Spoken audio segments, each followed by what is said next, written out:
Ma olen siin sussutanud neid märgi puuronte juba üle tunni aja. Ega nad väga ei taha põleda. Või noh, põlevad, aga peab kogu aeg vaatama, et see tuli ära ei kustuks. Et ta on jah, sükene lihtsalt suvaliselt maha langenud puud, mis on ära mädenenud. Ma püüdsin neid nii-öelda utiliseerida. Aga jah, et tundub, et sellist mõnusat lõkkesooja siit ei tule. Et pidevalt puhu ja puhu, läheb korraks põlema ja siis kustub jälle ära. Nii ta on.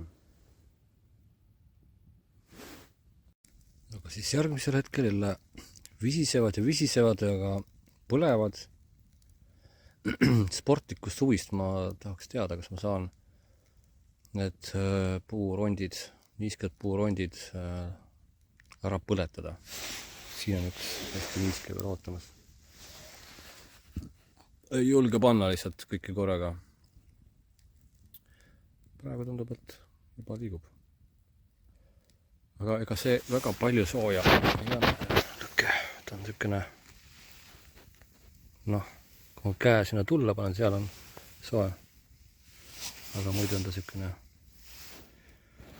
üsna jõuetu tuli.